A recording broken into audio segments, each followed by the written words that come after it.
श्री गणेशाय नमः। जय हो भगवान रामचंद्र जी की। अध्यात्म रामायणे अयोध्या कांडे तृतीयः सर्गः हिंदी अनुवाद।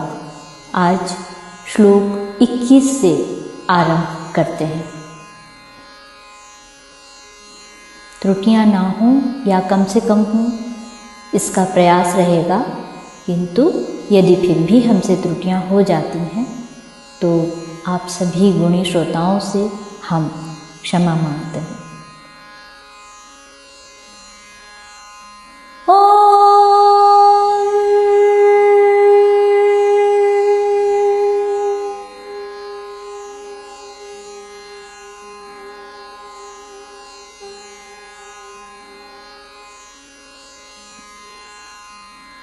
श्लोक 21 से आरंभ।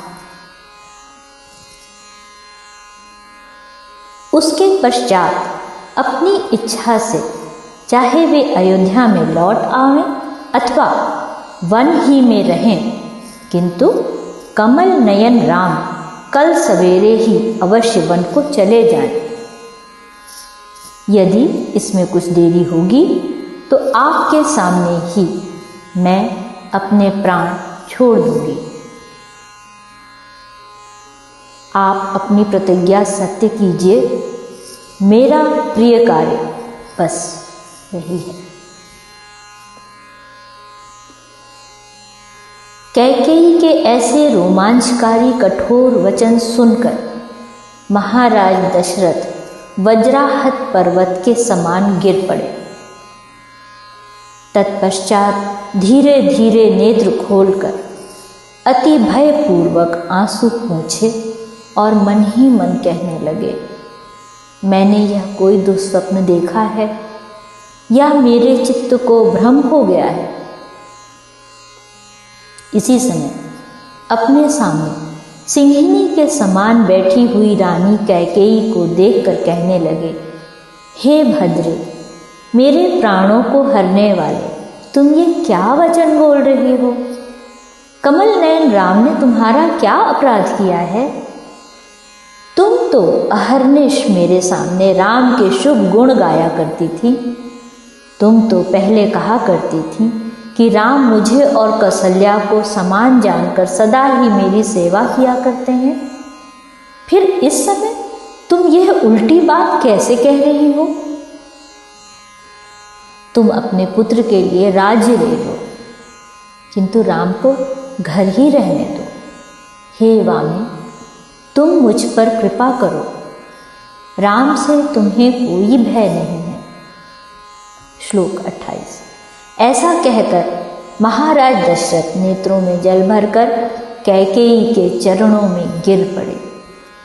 तब उस कैकेयी ने आंखें लाल करके यूं कहा, राजेंद्र, क्या तुम्हारी बुद्धि में भ्रम हो गया है जो अपने कथन के विपरीत बोल रहे हो?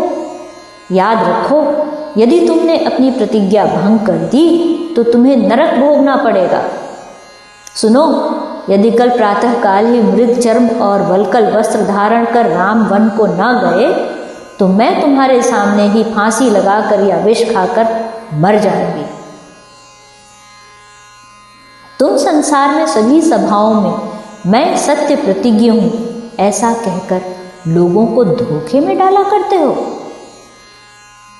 अब तुम राम की शपथ करके की हुई प्रतिज्ञा को भी तोड़ रहे हो, अतः तुम्हें नरक में जाना पड़ेगा। अपनी प्रिया के ऐसे कठोर वचन सुनकर महाराज दशरथ दुख समुद्र में डूबकर बड़े व्याकुल हो गए और मृतक के समान मूर्छित और संज्ञा शून्य होकर पृथ्वी पर गिर पड़े।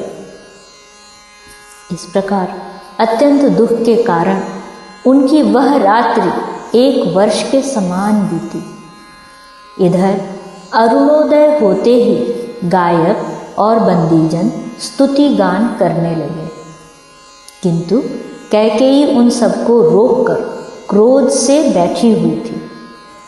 तदनंतर प्रातःकाल होने पर ब्राह्मण, क्षत्रिय, वैश्य, ऋषिगण, कन्याएं, दिव्य छत्र और चंवर तथा हाथी और घोड़े आदि सभी अभिषेकोपयोगी वस्तुएं मध्य द्वार पर उपस्थित की गई।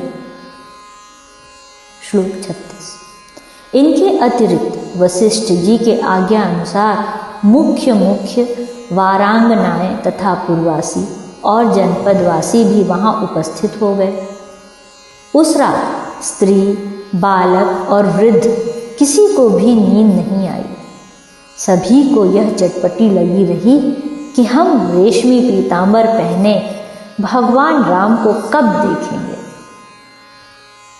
जो समस्त आभूषणों से सुसज्जित उज्ज्वल किरीट और कटक पहने हुए हैं तथा कौस्तुभ मणि से विभूषित और सैकड़ों कामदेवों के समान सुंदर श्याम वर्ण हैं, एवं सर्व सुलक्षण संपन्न श्री लक्ष्मण जी ने जिनके ऊपर श्वेत छत्र लगा रखा है, ऐसे श्री राम जी को राज्याभिषेक के अनंतर मंद मुस्कान के सहित हाथी पर चढ़कर आते हुए हम कब देखेंगे?